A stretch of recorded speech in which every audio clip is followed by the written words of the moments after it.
Welcome to the Real Life Planning Podcast. I'm Cynthia Meyer. I'm a real estate investor and financial planner. As I'm recording this, it's December 31st in 2025, and I've spent several days this week doing some year-end analysis and planning for 2026. And one of the things that I was doing was reviewing all of our clients and seeing what progress they've made over the year. Are there any outstanding issues that we want to make sure to talk about in our next meeting? And in the process of doing this, it really struck me that there are a lot of things that our clients have in common that I think that people who are looking to be work optional at a younger than typical age, there's a lot of things that you could learn from. And so I wanted to share some of these ideas with you as you're making your goals for 2026. So maybe you can pick one of those ideas and run with it for the year and do an experiment and see if it's something that you can follow too.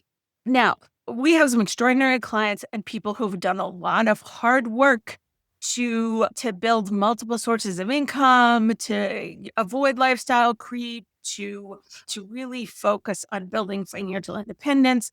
And most of our clients are either they've already achieved that work optional status or financial independence, or they're well on track to doing that at a younger than typical retirement age, or they're people that are just getting started who are like really committed to doing this and living in this direction. So I hope you'll learn from what they've built and know that you can do it too. So the first thing that I noticed when looking through our client base is that a lot of these clients are living on considerably less than what they make. So for many couples that have two earning, either spouses or partners, they're often saving up to an entire full income every year. So they're just living on one income and devoting the remainder of their resources or income that comes in to expansion projects. They're devoting it to their real estate portfolio or prepaying their child's education in a 529 plan or paying down their primary mortgage, which has a high interest rate or something like that. So the big takeaway here is if you're in a partnership, the earlier in your relationship, then you can make the commitment to try and live on one income if that's possible. Not always possible in your early 20s, especially with things like student loans, for example, and when you're just getting started. But the more that you can do that, the more money that you can free up for savings and investment and things that grow, the better off you're going to be. Now, this also gives you a fair amount of flexibility as things in life change. The longer that you are together as a couple, this gives you the option for one parent to stay home with the children when they're younger, for somebody to leave and go back to school or start a business, for someone to make a career change or to take a career break to care for an aging parent, for example. And then there's the life happens things like somebody has an accident or is sick for a while and can't bring in the same income. If you are working towards keeping your spending within a smaller percentage of the total net income that you bring in, that is really going to help you build and scale over time. And really, when you think about it, it's just math. A person who is looking to become financially independent, let's say they're starting in their 20s and they want to get there by their, say, 50, right? You're really going to need to devote 25 to 35% of your gross income towards saving and investments in order to build the kind of asset base that you'll need to live on later. I know it sounds like so much. It sounds like so much to do. And if you're not there yet, or if you feel like you're living paycheck to paycheck as a family, you certainly aren't going to get there overnight, but there are steps that you can take. And if it's something that sounds like you and you want to get rolling on it, see the link below and book a discovery call with us. So the second thing that is related to this is generally when I look across our client base, I see folks who don't live crazy expensive lifestyles. These really are the millionaire next door people. If you've ever read that book, it's fantastic because takes so much capital by a property. By nature, these are pretty frugal people. They're not wild and crazy spenders. Everybody has one thing maybe that they want to prioritize, like either having a very nice house or a very nice car, or they love clothes or whatever, but they're not doing all the things at the same time, trying to keep up with the Joneses. So as their income increases as they get older, their lifestyle expense is not creeping up disproportionately to how that income has increased. I find that the people that get it right, for example, in their 20s or early 30s, where they're saving a consistent large portion of their income, and if they maintain those percentages or they grow them over time, those are generally the folks that are going to end up to be work optional at a younger than typical retirement age because they've freed up capital for investments. And in the case of our clients who are real estate investors, that's making the down payment on a multifamily property, for example, or investing in their own business or building a securities portfolio. So again, avoiding lifestyle creep. And the action step there for 2026 is to have a spending plan. Don't wing it. At the beginning of the year, set out your cash flow for the year, what you expect to come in, what you expect to go out, and how much you're going to dedicate towards that pool of investment savings every month. Maxing your retirement accounts, doing a Roth or backdoor Roth IRA if you can, and building the pot of down payment funds for the next investment, next real estate investment. The third thing that I see as I look across this pool of clients that we have that have been so successful is these folks, if they're in a partnership, if they're married or in a couple, they collaborate. That doesn't mean that everybody agrees all the time, but it does mean that both members of the couple are rowing in the same direction. They have shared goals, they have a shared vision of what they want to achieve in their lives financially. And everybody is working in the same direction generally and communicating and collaborating with each other about what those goals should be, when they should be modified, and what are the daily and weekly actions that everybody needs to take to stay on track. Now, the converse of that are the ones who struggle are often when you have perhaps one spouse or partner who's a big spender or doesn't agree with the financial independence goal, and then the other client who is naturally more frugal. And we see those clients struggle a little bit more when you don't have both partners generally on board with the goal and moving in the same direction. It could be one client doesn't want to retire early or has prioritizes lifestyle spending over an early financial independence, for example. There's nothing inherently wrong with that. It's just that to get to that financial independence goal, it's helpful for both partners to be in agreement and to move harmoniously towards the goal. These clients have strong collaborative partnerships. And if they're not there when they get started, they do the work to figure it out and to learn how to collaborate and cooperate about money. It's not necessarily easy for everybody, but they work at it. They have regular family business meetings where they talk about financial issues. They agree not to make large financial commitments without discussing it with each other. They agree on an investment strategy. So the action step for you, if you're married or you're part of a couple where you're sharing your financial life together, then it's to really sit down at the beginning of the year and have a goals meeting. Say, what do we want to accomplish financially this year? And what are the steps we're going to do to make that happen? It could be buying an additional rental property. It could be doing a 1031 exchange for more doors or higher cash flow. It could be looking at your leverage structure, refinancing some of the mortgage debt that you have. It could be tightening up your spending. It could be other types of saving investment for other important goals. Maybe one of you wants to start a business, for example. So the goal is to get on the same page and to do whatever it takes to get on the same page. The other thing that I think that these folks have in common is they count things.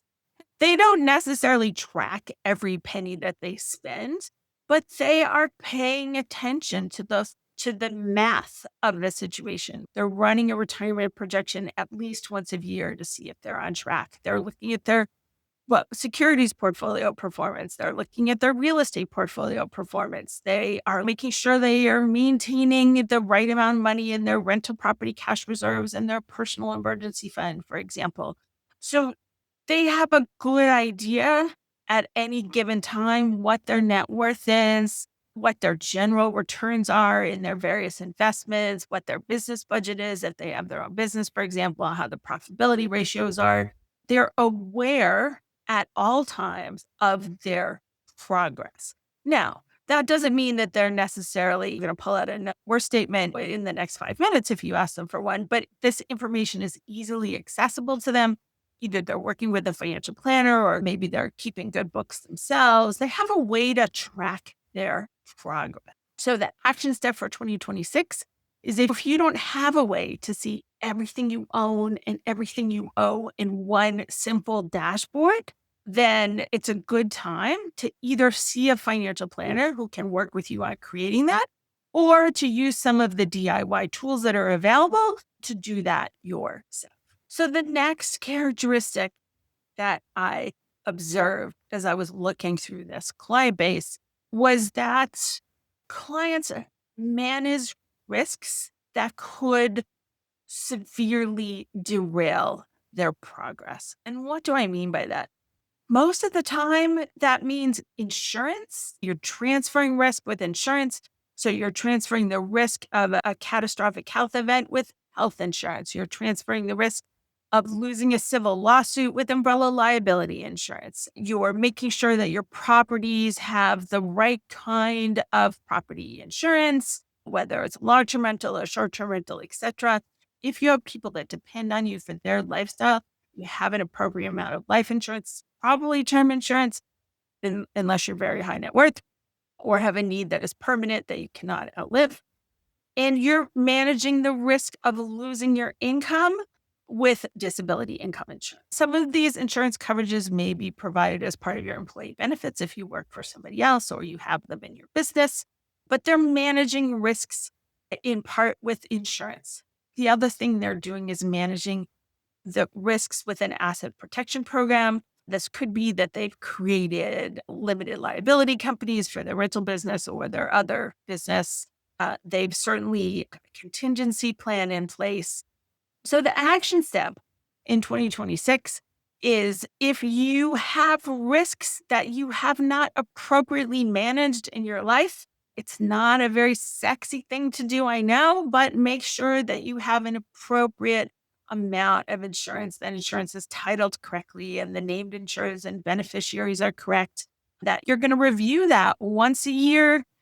You're on your own or with your financial planner to make sure that an illness or an injury or a job loss couldn't completely derail your total financial situation. The next thing that I observe them doing is that they have created or are creating multiple sources of income. Income diversification is key. And you may have a primary income source from your career, right? That could be from a job or for your business, but you want to use some of your surplus to invest in things that will provide income for you beyond your salary or your business income. And so that can include a side business, a rental property business, maybe you're a hard money lender, you've built a portfolio of dividend paying stocks, bonds, as many sources of income that you can create for yourself in the future helps manage risks of a job loss, career change, a business failure, for example, but is also going to get you there faster to provide income for you to live on before you can start to withdraw from your retirement account. So if you just have one source of income right now, for example, then think about what is the next source that you will diversify into in 2026.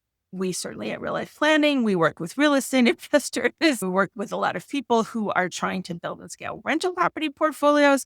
Their diversification play could be to build a securities portfolio, a taxable brokerage account. They might eventually borrow against to help them with their real estate deals, something that you've always wanted to try, a fast and quick experiment to see if you can expand your income sources in a time efficient way. Then finally, the thing I noticed is that people were generally optimistic and forward looking in taking action towards their goals. So they don't let setbacks derail them. And everybody has setbacks. Anybody that's been in business for themselves, for example, knows that there are a lot of failures on the way to figuring it out. Everything isn't Instagram perfect all the time. But we all have difficulties and setbacks. We all have a situation where work doesn't turn out the way that we want to, or there's a layoff, or a business income isn't working, or we have a sick child or a sick parent, or we're sick ourselves. The market moves against us, mortgage rates go up. There's a gazillion things that could happen that require us to be resilient. What I see amongst our client base that is that they handle it, right? They don't expect that things will be perfect all the time, and they don't get derailed by setbacks. They just keep their focus on where they want to go. And if something doesn't work, they're going to try something different. The takeaway, I think, for you in 2026 is to think about what is a financial setback that I've had recently and what can I learn from it? What can I do differently going forward to keep us towards being financially independent? What I also see looking at our client base here is that a lot of folks who've reached financial independence don't actually stop working. And that's because they've found something to work at that they love. Now, this might not have happened over time. Could be they worked in a corporate job for a while, and then the financial independence that they built from their real estate portfolio, for example, allowed them to move and do something else. They found something to do that they enjoy. They feel like they're making a contribution or a transformation in the world for their clients or their customers or their patients or whatever. So consequently, when they hit their number, they might not actually stop working. Maybe they work a little bit less and they have time flexibility and they travel more or they give more money away. So while they had this goal of, I want to get to financial independent, I want to get to work optional, that being work optional means you can still work if you want to. You can still make a contribution in the working world. You don't have to be completely retired. The flexibility and freedom that you will gain by knowing that your basic expenses can be covered with income from the investments you already have is very freeing and allows you to go out and do the things in the world that you've always wanted to do. So with that in mind, Happy New Year. I hope you make some great progress in 2026 towards being work optional yourself, and I'll see you next time.